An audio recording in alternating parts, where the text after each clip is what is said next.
Hello and welcome to another episode of TFG Indian Football Roundup presented by Rayor. Go to the official Rayor website right now and get the coolest possible Kerala Blasters merchandise. So the I League is over, ISL is over. The season is an interesting place where we are waiting for the AFC Champions League to start in Goa, where AFC Goa will be representing Indian football. Bengaluru FC are about to play in their AFC Cup qualifiers, and in May they will be joining Mohan Bagan, hopefully, in the group stage of AFC Cup. We just had the Indian men's and women's national teams playing a couple of friendly matches each, and while we will not be talking about the Indian men's team's performance because I don't want this episode to turn into a kaiju movie, the women's team produced a couple of interesting results against Uzbekistan and Belarus, and it was good to see the engagement on the live stream and the social media about the Blue Tigresses. And although this momentum we got from the chatter could have served well to make the Indian Women's League season a success, AIFF came out and said that because of the resurging COVID-19 situation, the IWL final round is going to be postponed. So that's a news that will make your weekend. So I thought what would be a better time than now to talk to the folks behind Women's Football India, the Twitter handle, Facebook page and Instagram page that has become the central focus for Indian football fans to follow not only the IWL and the national team but also all the state leagues and local tournaments that are happening around the country in women's football. WFI has been around for a while. It was started by four people.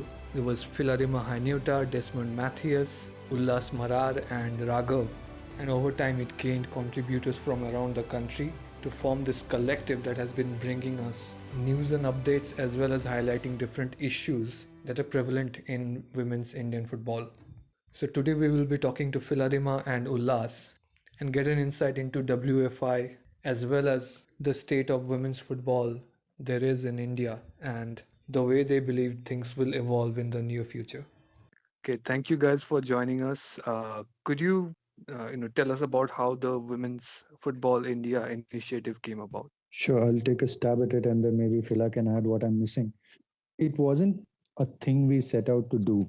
We had a WhatsApp group in 2018 when a bunch of us used to follow IWL, and we were generally upset at the lack of coverage, and there wasn't much buzz around it. So we needed somebody to talk about IWL with. That was the only intent with which we had like four or five of us, I think. And then we realized that the number simply wasn't growing. Like at one point, we would add a stray person here and there, and we one day we had like six or seven people. But then we realized that this simply wasn't enough because correspondingly, like when we were looking at Indian football in general, the fan following was increasing and there was a lot of positive buzz around it. So that was when we thought that maybe this is not the most efficient way to drive conversations around Indian women's football. Let's get on one of the social media channels, and it wasn't a very carefully thought out or planned out thing. It just happened one day that we said, okay, let's set up a Twitter handle and see what happens. Maybe we'll get like 20 followers. But after we set it up, thanks to a lot of community shout outs from other handles, it was incredible. Like in a matter of days, we had hundreds of followers, and then of course it just picked up, and we started with Twitter, and then we moved on to Facebook, and then Instagram, and that's about it. And I think we have sort of hit a wall right now, but we're hoping we can pick up the pace again. We have already seen the handles emerge as one of the primary places where you can follow not only the Indian national teams but also all the women's leagues that are happening across the country. So it must be a pretty big expansion that has happened in your teams behind the scenes, where you can have the resources to gather all the info and put it out in a timely manner. Yeah, it's been I think almost 3 years now, and I think like I said, it's not only about the national team. We try to cover women's football in India in general. It doesn't matter whether it's a national tournament or it's a district tournament, it's just a small tournament in a village somewhere. We try to cover women's football, bring women's football forward, and into the light and provide information to fans on how they can also support women's football further. How does it work basically? I'm just trying to figure it out because it's a bunch of fans that are running this. The way it works is so efficient. It looks like a professional organization that's providing news and updates. It's it's just a bunch of dedicated fans, I would say. No, we've got very dedicated, passionate people who follow the women's game, and we try to connect with all of them throughout the country. So we're kind of trying to build a network of people who follows the women's game, and through that we try to connect with them and try to get as much information as we can. But it's just a group of dedicated people, you know. Everybody's always helping. Nobody says no. Like, we've got a very good team. This looks like the first proper fan-run news organization in Indian football. Would it be fair to define it like that? Um, actually, I've often come across this question about if we are a news port or news handle. I would just say that uh, we we try to drive conversations. So if there is some news article about something that pertains to Indian women's football, we try to create a conversation around that. So we react to news more than we actually report news. But yes, in some cases, because we've been focusing equally on smaller local tournaments and state level leagues as well, sometimes people proactively reach out to us and ask us to report results of games, etc. So in that sense, yeah, the lines blur a bit, but mostly we react to news that's already out there. But I also think that it hasn't. So you mentioned that it's been an expansion of team. More than expansion, it's been a revolving door. I think at different points, different volunteers have helped us out. And the most amazing thing is when it comes to women's football, we sort of cut across team rivalries and all of that, right? So team allegiances and all of that. So suddenly Chennai, BFC, and Mohan Bagan, and everything sort of comes together when it comes to women's football. Otherwise, we operate in silos when it comes to men's football, right? So I think that has really helped the universality of women's football. Given that it's a small community, everyone has sort of banded together. So, how many people more or less are active if you are going week by week in women's football India? Week by week, there are three of us who are active: Phila, me, and Desmond. On top of that, we really rely heavily on a lot of volunteers, uh, which is what I was sort of alluding to earlier, right? So we have Janisha, who is a Chennai fan. We have Mithila, who is a footballer herself. Then we have people like Anirban, who runs a team of his own, right? So all of these guys, they come in with little updates here and there, little nuggets here and there, and then there's lots of other people like them. So sometimes some of them will come help us out for a short duration, and then they will sort of go dormant. So it's which is why I said we can't really say that we expanded as a team, but we've had a revolving door where we've somehow always found the help that we need. And also, a lot of people keep DMing us on Twitter and Instagram saying that, hey, I'm a graphic designer. I have some time to kill. I could help you out with some designs if you want. So it's just happened. I think it was just something waiting to happen. Once we gave it a form, people were all coming in proactively to help out. I think when we talk about women's football, we can't just only talk about the women's game.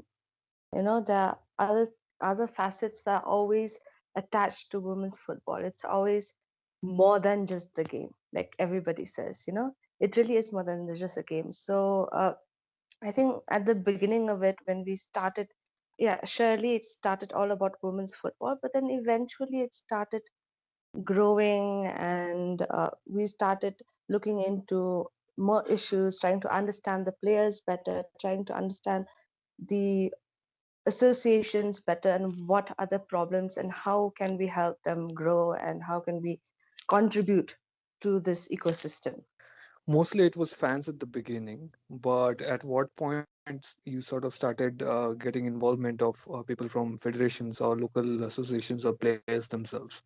I think it's from the beginning of it, because when we started this, it started first as an IWL thing, and then eventually we started covering different leagues and state leagues and small tournaments. So that is how we got involved with the association, different state associations and different clubs and players, and that is how we moved forward.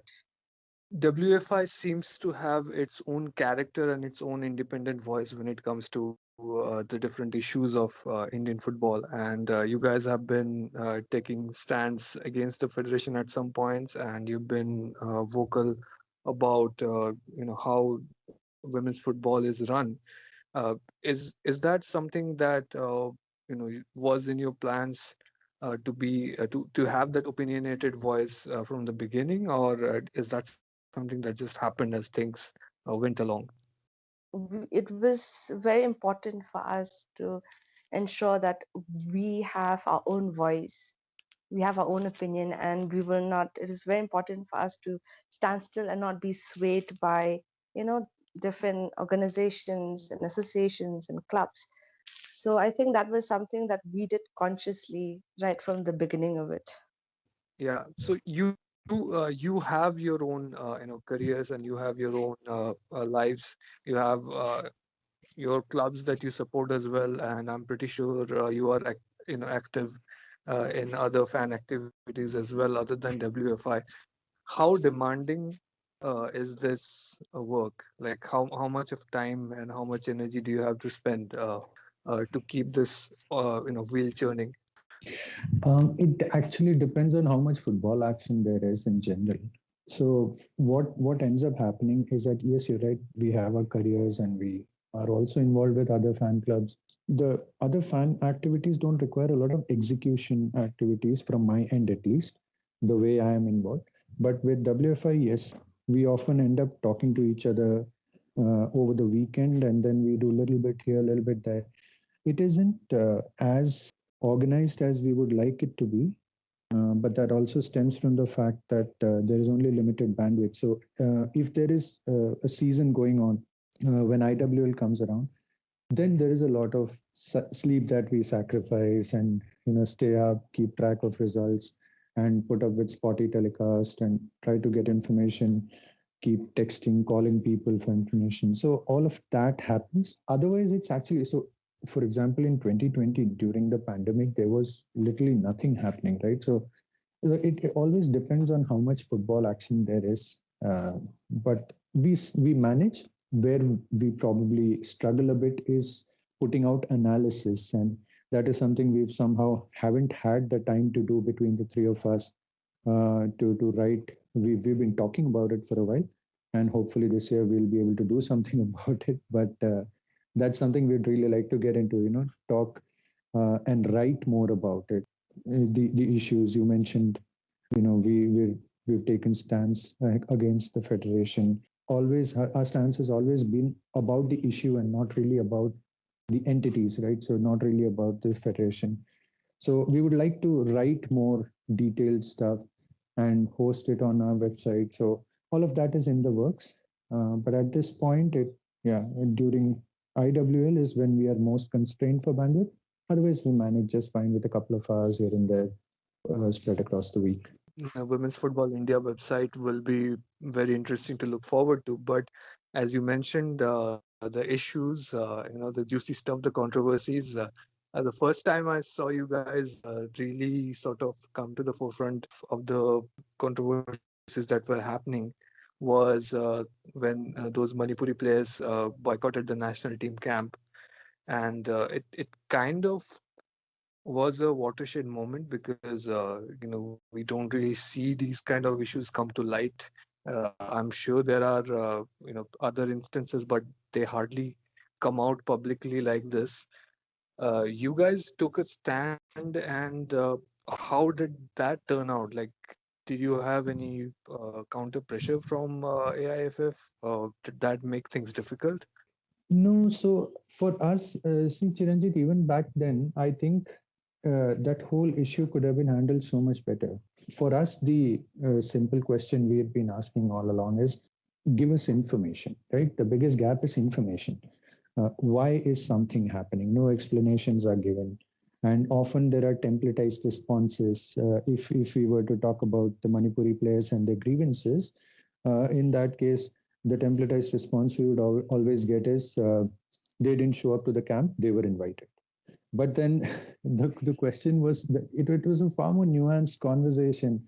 Why didn't they show up? What were their grievances? What was the content of the letter that they had written? So we were just trying to get to the bottom of it. And as we started doing it, what we realized is it's not that people don't talk about it, it's just that people don't follow up.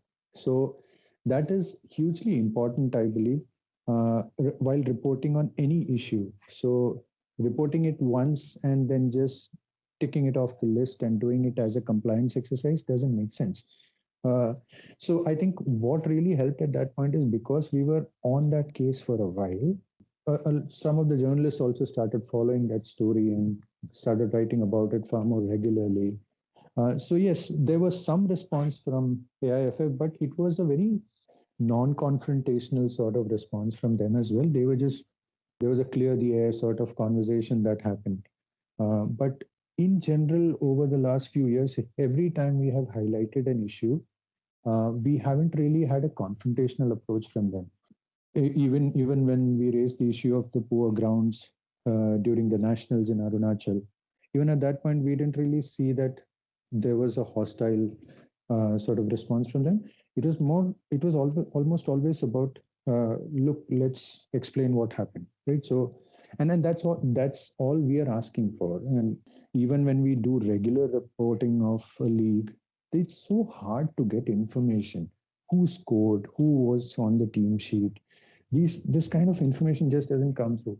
And if this basic hygiene is not maintained, then getting a statement about more serious issues like the Manipuri players issue or the grounds issue, that's a pipe dream, right? So yeah, that's where it all started, I would say, with the Manipuri players issues.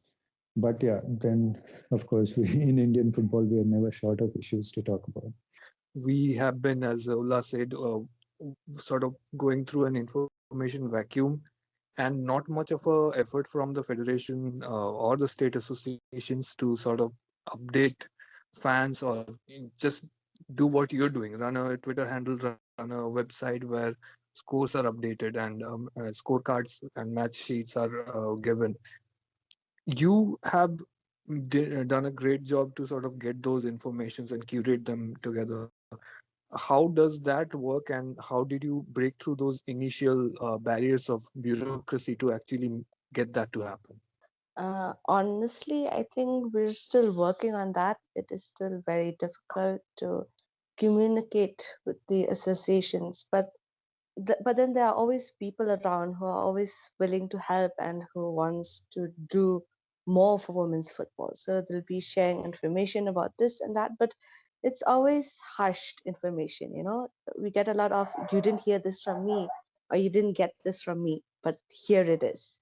So I think we're still struggling with that part of open direct communications with different associations, and we're still working on that issue. The national team is active. We just had them play against Uzbekistan and Belarus, but the Indian Women's League is postponed due to the pandemic at a time when I mean I'm not gonna just come out and say like AIFF did a poor job or something like that. It's the pandemic after all. But women's league is happening in Delhi. There are certain other tournaments happening all over the country, and the IWL is indefinitely postponed, and it might even go into the next season. And we don't know if it will be cancelled or not. Your take? Where is this falling short, or is this something that cannot be avoided at the moment? I think definitely we have to take into consideration the pandemic and what it's doing to all of us. And but then I still think that you know AFF can still do better. There are many tournaments which ran during the pandemic. I mean, we're still in the pandemic. We have bubbles and we have teams getting down in one place and just playing the game, making sure following protocols. They've done it successfully. So my question is, why can't the AFF do the same for the IWL? I mean, of course, there is a huge disparity in terms of resource allocation to men's football and women's football. But at a time when we actually have the Delhi Football Association having their league, right? So it's not like, things couldn't it couldn't be moved from Odisha to Delhi, or it could not be done somewhere where we have a established bubble, or somewhere where it's easier to get things done. It seems like a lack of will, or lack of the goodwill to allocate resources to get it done. What do you think? Yeah, so I think organizing the IWL itself would have required some investment into creating a biosecure bubble, which I admit it might have been a considerable investment. But I think even beyond the tactical issue of organizing a league in general, if we see, as Phila very correctly pointed out, there are state leagues that are doing a wonderful job of organizing leagues. A couple of years ago, I remember the Mizoram League. It had fabulous telecast quality, right? So sometimes I think it is important to also understand where the lack of interest is. Here, what compounds the issues that we have teams, the men's teams rather, who put in a lot of money towards their men's teams, but they are somehow shy to put in a fraction of that sum into women's teams. So there's that problem. On top of that, from the other side, there isn't enough impetus given from the AIFF side as well.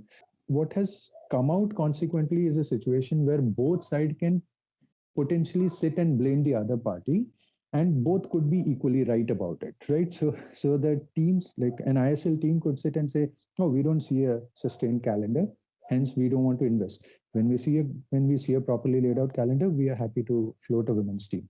On the other hand, AIFF could sit there and say, we don't see sponsorship, we are not seeing any investment, and hence, how do we do it? We are doing the best we can with constrained resources. So both sides sound right, but we know that both of them could make changes to how they're thinking of it. ISL clubs could put in some more work in understanding the economics of running a women's team, and they would probably realize that it will not cost as much money as running a men's team, right? So both sides need to change a little bit, the ecosystem as well as the administration. Yeah, and one of the podcasts that we did earlier with Juhi Shah, I was asking her about how much it actually costs to run a full season women's team, and she's had experience doing that with Bodyline. And basically, we arrived at a figure of a very liberal figure of 25 lakhs if you're really putting a lot of money and doing the best quality and everything. So that's basically a medium quality midfielder in ISL. That's one player Yeah, equals to a whole full season women's team. team. So I don't really know Absolutely. what the excuse is there. Yeah. No, and also So it's important to note that we have a women's committee in AIFF, right? So, uh, I mean, I think this should be a simple, single-minded mandate for them to make this more commercially viable, to, create a calendar. These are as I said earlier, right? The basic hygiene issues are not in place. Looking at more advanced concepts like creating a biosecure bubble and all of that come much later. So that I think is something and we are told every year, right, by AFF. I remember, Chiranjit, you've been talking about this for years, right? We were told IWL will start this year. A couple of years, nothing happened, and then when it happened, there were promises made about increasing the number of teams, longer calendar. Nothing has come out of it. So I think there is a fundamental lack of interest and initiative from all parties concerned. my pet issue in this subject is that having a women's team should be mandatory in the national licensing of clubs, because it just does not make any sense, because it's not that kind of an investment that is completely going to throw off the budget of a club. They can spare 25 lakhs. I mean, ISL is cutting down on the number of foreigners. They're saving at least 1.5 crore just from that, like by having three less foreigners in the squad. So why can't they spare 25 lakhs for a team? I think they introduced that in the license, in the club license, but it's not mandatory. It's recommended. Maybe they will do it in a couple of years, but I think this whole cause and effect of this vicious cycle that happens, like, since we don't have a proper seasonal calendar, we have a fractured situation where women players have IWL qualifiers, then IWL final round, then senior nationals, which happen far apart, which is creating this space for AIFF to kick the uh, tournaments back because of the pandemic. If there was an urgency, if the tournament was longer, if there was a full calendar to look forward to for the rest of the 2021, they wouldn't have been able to postpone it, right?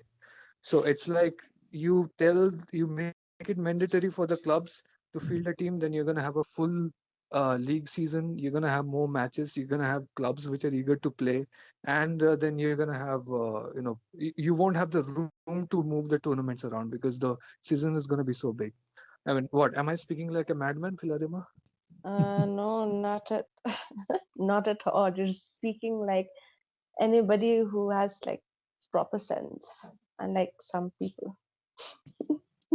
I think it Yeah, comes it down to does feel like this the centers of power in Indian football as well, right, Chiranjit? Because when we are talking about commercial viability, a lot of clubs, uh, I mean, and the buck stops with FSDL, right? So a lot of clubs keep going back to them that, this is our investment. We are not seeing a profit against it yet. It's been so many years. So to add some sort of a clause like this in the national licensing criteria as well would probably put these two centers of power, which is FSDL and AIFF, at odds with each other because there will be a strong pushback from the clubs. And as a result, maybe FSDL will take it up with AIFF. And in these negotiations, we know AIFF tends to be a little powerless. So I think I have a feeling that is where the reluctance comes from.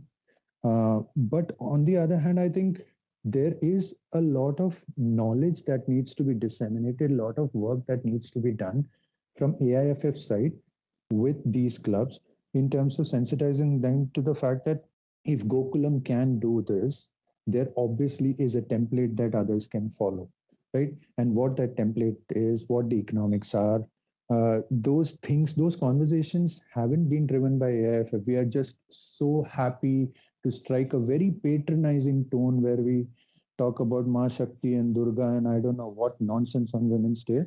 And we keep talking about doing Instagram lives with the same, Aditi Chauhan, Bala Devi, Bendan Devi, and asking them the same questions that they've been repeatedly asked over the years.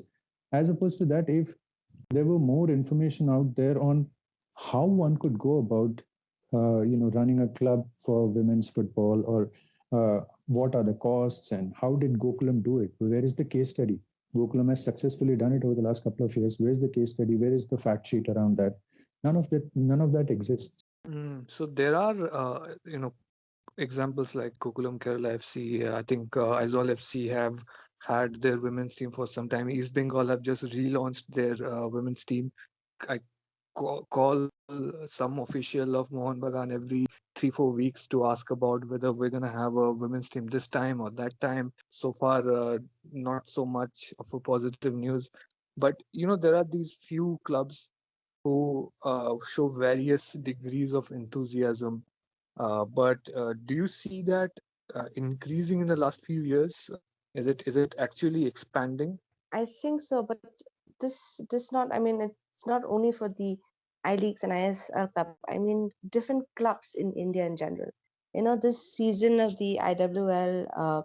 I mean, during the qualifiers, we had state leagues in Himachal, in Bihar, and in we had more teams in we had the Karnataka league. There were like many teams. So there's an increase in the participation of the women's teams, and I think it is up to the higher powers, I can say, for them to use this to grow the game. Because as you can, I mean, it is pointless for more teams to participate, but if there's nobody helping them out, giving them a proper pathway, it is it's probably going to die out. So I think it's really important to act right now to ensure that this grows. Yeah, and that's why I was actually putting more emphasis on these established clubs, because, of course, we know there are some great women's teams around India and some great leagues happening, but they don't come with a built-in fan base. Whereas Gokulam Kerala FC has some fans, Bengaluru FC, if they launch their women's team, they'll have a good solid group of fans. East Bengal, Mohun Bagan, Aizawl FC. These are the women's team plays and they post regular updates on their social media. It goes out to people and people actually become interested, right? And that's what sort of, Yeah. it's like it's like, where is the power of the federation when you really need them to take charge? Like they took charge when it came to implementing club licensing back in 2006, 2007. Clubs were Yeah. protesting even then. They had to be brought in kicking and screaming. Like the ISL came in, then there was this whole drama for 5, 6 years over the league format, compromise, whatever. Even that was a lot of conflict, and the federation and FSDL took charge. So take charge for good now. Make these clubs field women's teams and put a fine in place if they don't. It's very easy. Just make it incentivize it. Maybe it can even come under CSR. Who knows? There are 100 ways of getting it done. But why do you think, like, I mean, enraging, confusing a little bit, but do either of you see this Welcome to happening our life. in it? Pardon? I said, Hello? welcome to our life. Yeah, not a very pleasant conversation as usual. Yeah, so Chiranjit, the thing is, for the AIFF or for them to actually turn the screws on clubs, it would require them to clean up their house first, right? So that's why I earlier spoke a bit about the women's committee and all of that, because even the things that they're supposed to do, they're not doing, right? Even things like putting in place a calendar, none of that is happening as it should. And suddenly there was a lot of noise about women's football when the under 17 World Cup was scheduled to be held in India.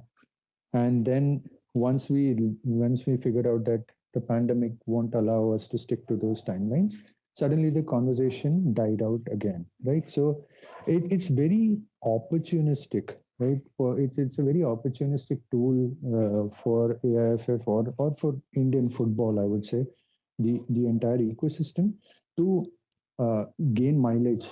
So which is why I said, on Women's Day, we suddenly remember our women footballers and then we forget them.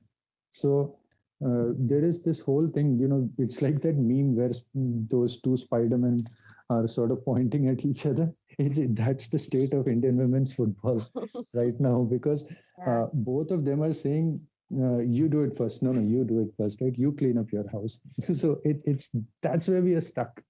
So, what do you think can be done better about the IWL format? Because right now, where it is, it's like you win the state league only, then you get to play in IWL finals, and it has actually led to situations where a defending champion might not feature in the next finals tournament.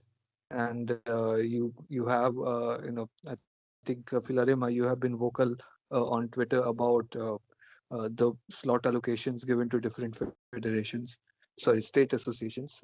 So what do you think can be done better? Personally, I think we should do it with the qualifiers rounds. Just get teams teams who have, say, one or two teams from the state leagues can go directly into the IWL. In that way, we have more teams in the IWL. We'll have a longer calendar in that sense, and it is really sad to see that a state association giving the excuse that we don't have women's team to participate in a state league when the minimum criteria for a league is just 4 teams. So we can't afford to have that kind of excuse. So I think maybe we could always do away with the qualifiers round, because I think it is very unnecessary, and it's just, yeah. Yeah, the AFC FIFA roadmap for Indian league structure was supposed to have a licensing system for state associations that makes them do these kind of things. And they lose funding or whatever if they cannot show that they have done a league. Yeah. But uh, Yeah. what else can happen? I mean, I think given the number of teams that are participating in the state leagues and everything, there are enough teams to have two tiers of IWL, right? Yeah, that is definitely possible, but I think teams, they need motivation. They need state leagues. If there are state leagues in place, I think we will definitely, most definitely have. It's possible to have a two-tier in women's football. I just want to say that in terms of I think in terms of taking that effort to find sponsorship, I think the federation needs to take the lead, right? So that the cost burden that is on these teams. Quite often, teams don't want to play in the IWL because they simply don't see the financial merit of traveling to another city and playing in the qualifiers, which itself is a mini IWL for them in terms of the financial outlay, right? So I think AIFF has to figure out that the money that these small teams are putting in, how do they ease that burden on them? Unless that is sorted out for these teams, it will be very difficult to enthuse them enough to field teams. And it's not the first time. It's We've been seeing this pattern over the last few years where teams who have interest, even they are sort of faced by the amount of investment they're doing for something that is not going to get them any return. So I think the federation, the buck stops with the federation. They've got to do more to improve the commercial viability of women's football in general in India. Once we can do that, as you said, right, work with CSRs, raise some money and create a central pool. That will go a long way towards getting more teams to field teams, getting more teams to participate, and even some of the other clubs to field their teams in that. This is something which is doable. We've seen this happening in the US, where the association, they do support and they do provide a lot of support for these clubs and the clubs. So I think this is not a new idea that we're presenting to AIF. It's just up to them to take up the initiative and actually do their job. Yeah, and just in terms of having a sustainable model, if you are fielding a women's team and you're looking at a situation where okay, we don't have the incentive to have a full season squad right at the outset. Like they don't even plan for a full season because first they have to play in the state league, which is IWL qualifier. If they win, only then they get to play in the IWL. So then they start making the team for the IWL, and they extend the season. I mean, what I was saying was let's have two tiers of IWL. The top tier can be like the way I League is, and you have promotion relegation into the IWL too, but you have a consistency in terms of brand presence at the very top of the structure, and you have let's say 10 clubs which know coming in that they will be active all season, and they have that incentive that since they are the top division, they have they get to make the full season teams, and take a more professional approach to women's football. Does that work out? Yeah, and also I would supplement that with some sort of a career pathway for the players themselves, right? Because outside of the national team, what income generation avenues exist from the sport, at least for some of our footballers, right? So uh, I think the current model actually suits those footballers who are from big cities, and I'm sorry to say this, but it's a question of privilege, really, because we see a lot of footballers, sort of a lot of women footballers who live in big cities, Yeah. who are in the fitness industry, or have found another source of another stream of income. They can commit to a short IWL calendar because it's like a blitz, right? It's like 21 days. I have to go there, do this, and then come back, and I have my regular gig happening here anyway. I think if you want, and that is a very poor filter, because that doesn't ensure that the best players are coming through, because a lot of really good players are dropping out of the system because of lack of opportunities, right? Lack of a career pathway. So I think that is equally important. So government departments, there needs to be active engagement with them. Is that an option that could be explored in terms of finding them livelihoods? And that will go a long way towards ensuring that women actually do pursue this sport.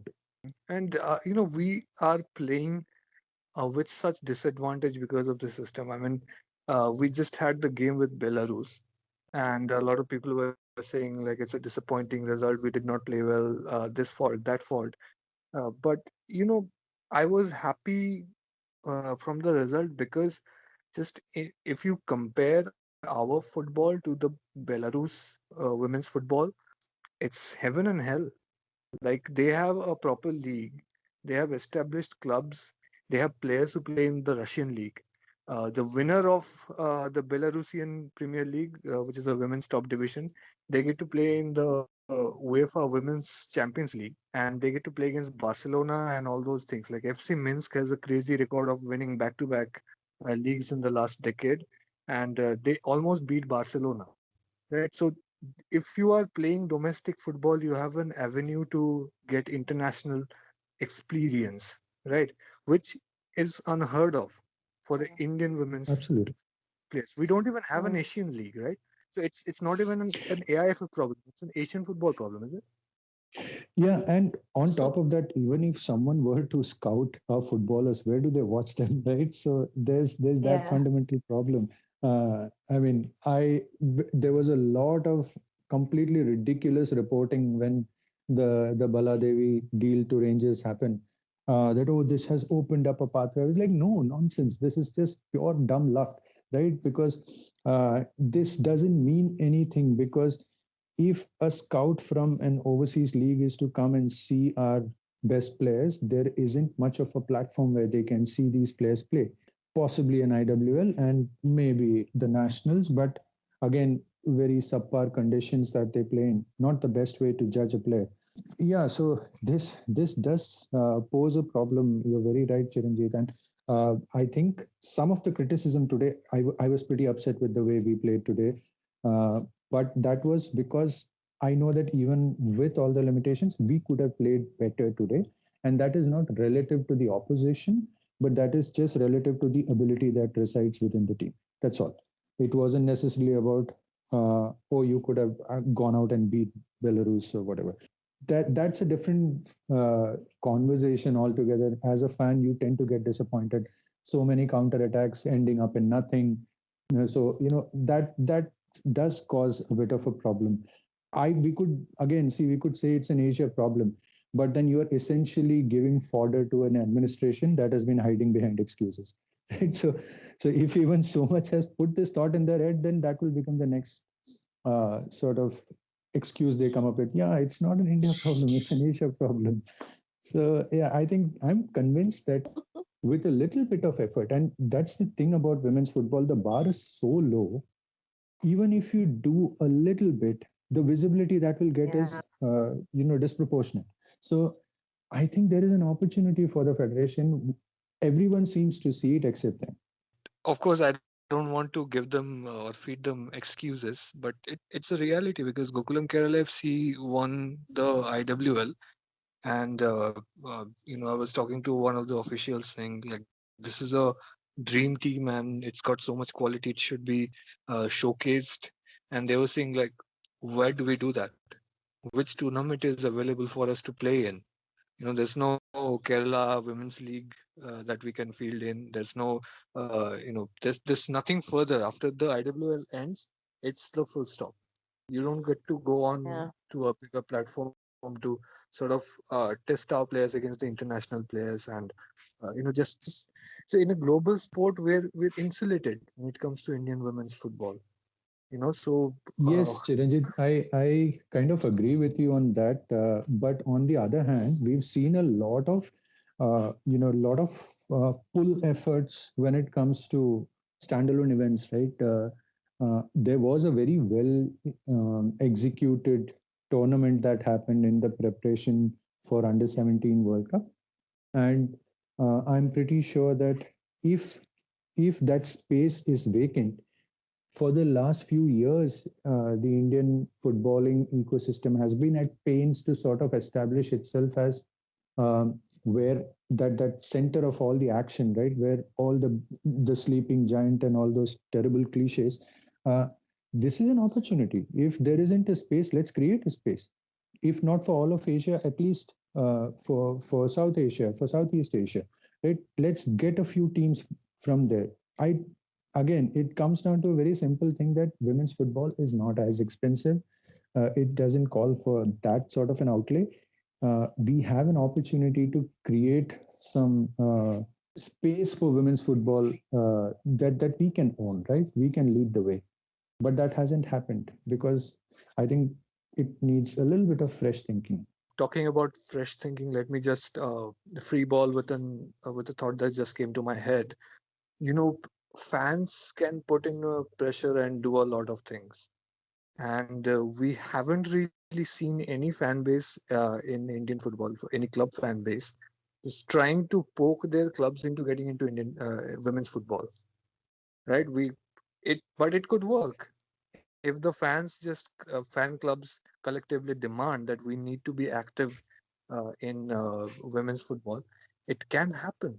So is it possible? I mean, you guys should be familiar with Blue Pilgrims, and they also talk to the fan clubs around the country, and word can spread, and there can be a collective effort to start with the nearest entity to the fan, which is the club, and push them into this. Sure, they can demand all of that, but I think one problem that is there is that they don't watch women's football. Okay, so sure, maybe the club can start a women's football team, but how many how many of those people will actually watch the game? Like, for example, the IWL, league is there, but nobody watches it, nobody follows it.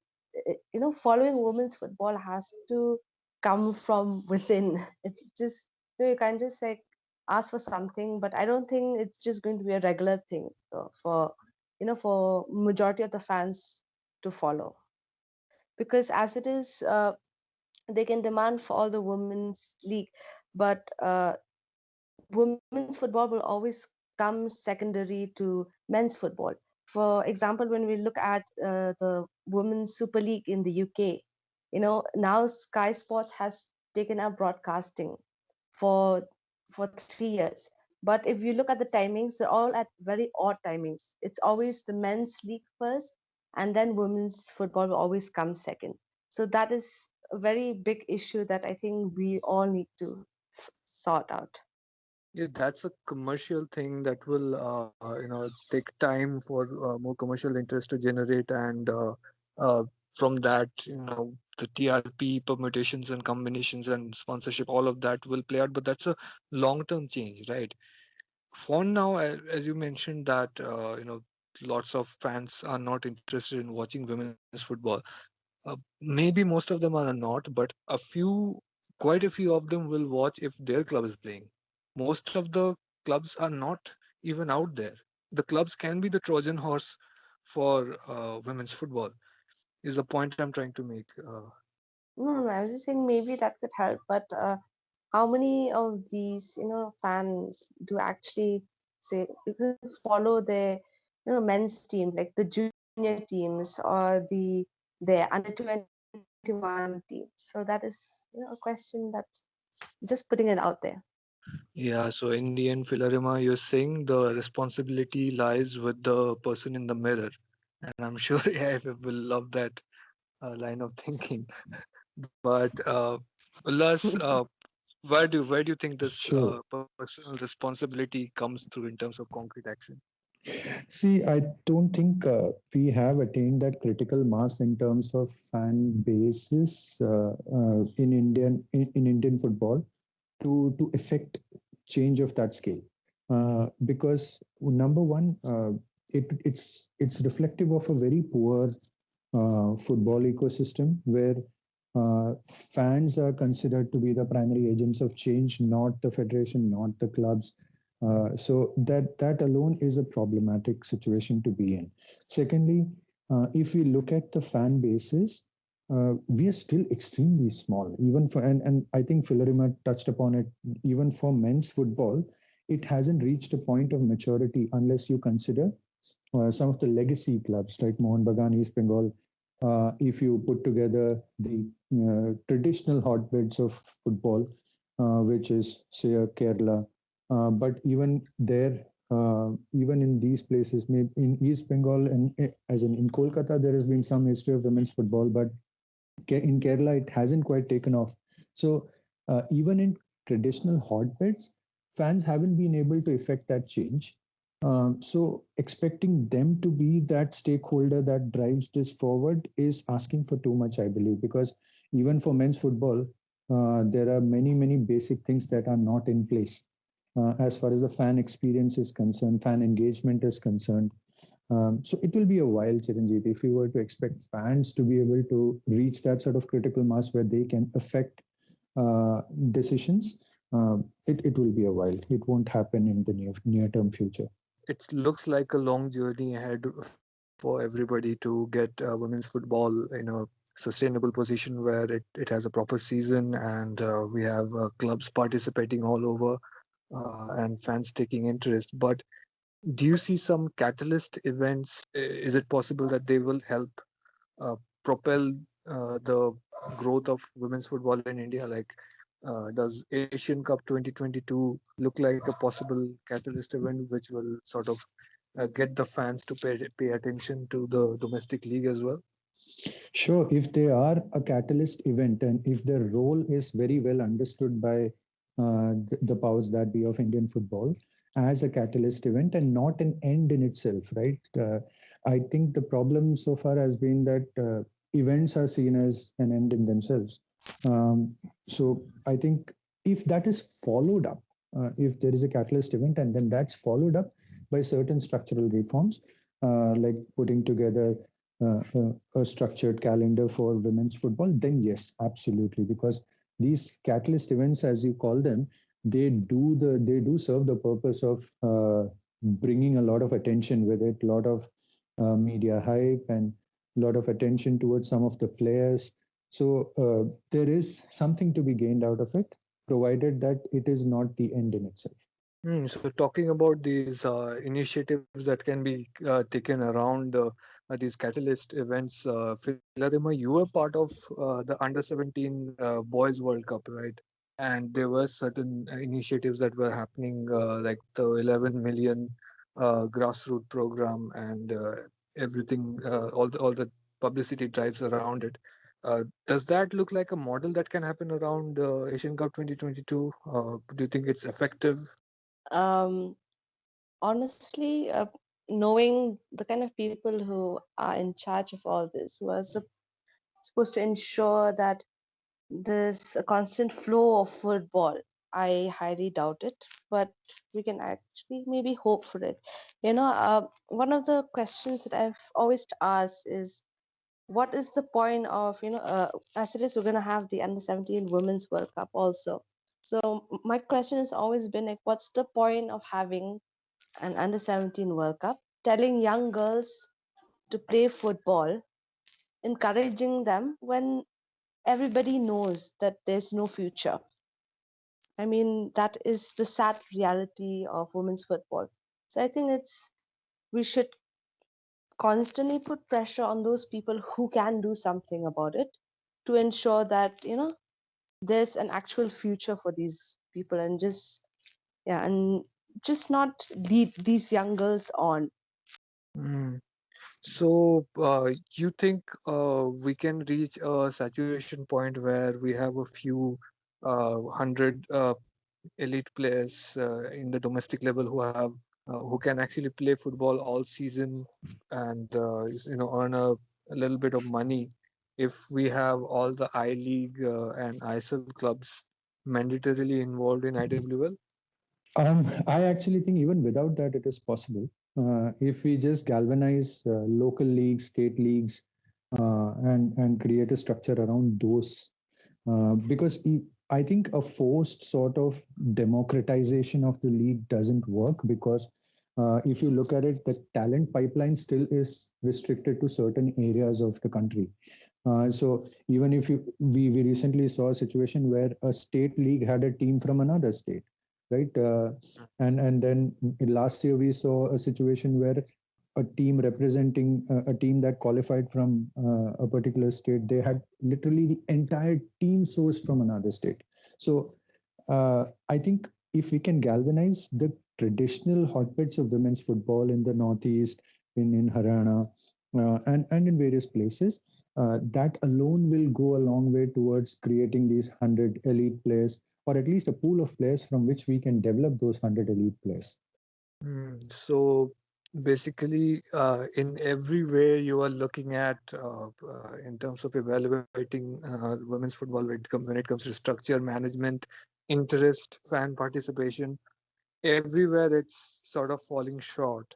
So we have talked for a while and painted a dreary picture so far. Is there anything that makes you optimistic about women's football in India the way it's going? What are the points that sort of make you positive about this?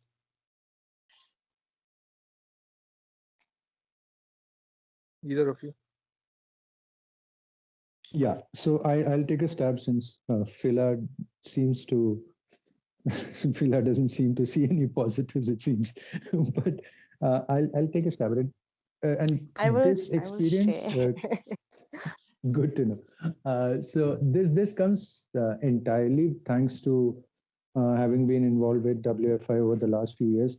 One positive is that what I've realized is there are some really well-intentioned people in the system, right?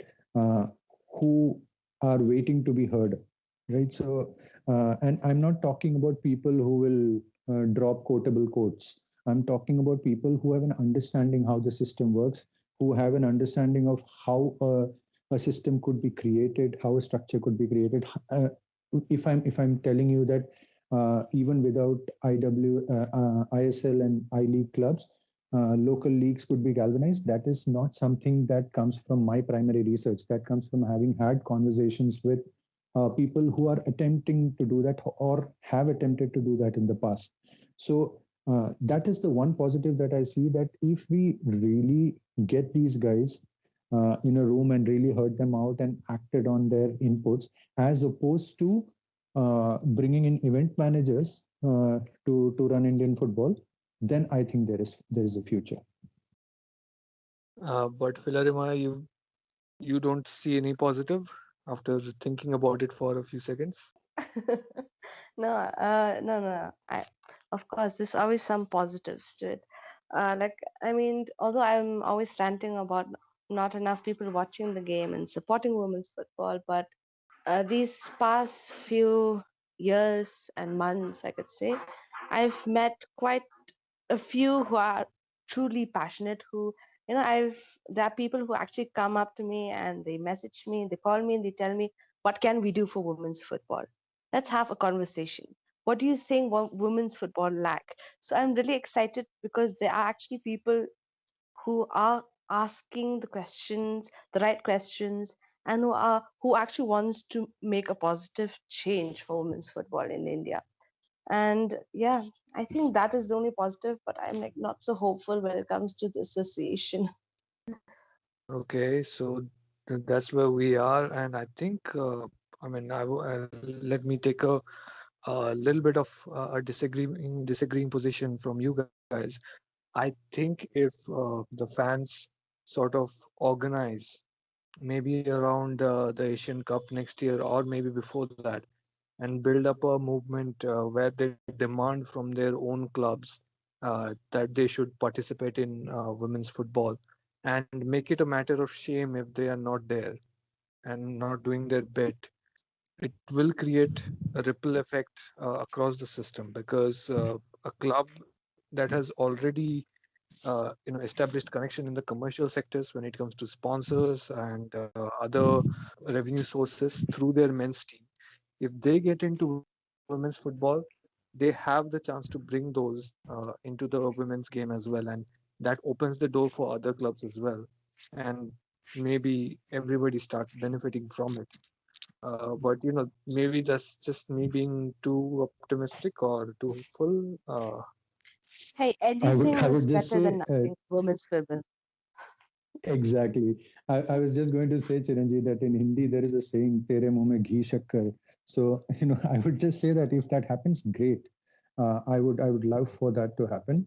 But I think I'll just settle for something much smaller, Chiranjit. At this point of evolution in Indian women's football, I would just settle for fans of men's football to take a less patronizing view of the women's game.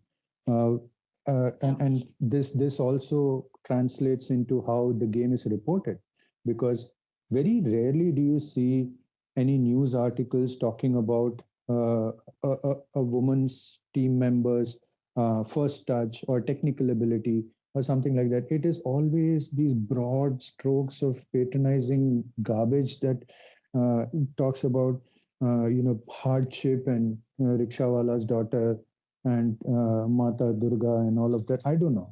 I mean, it. I think the tone in which we look at women's football itself has to change. Then I think a fan movement would be far more sincere.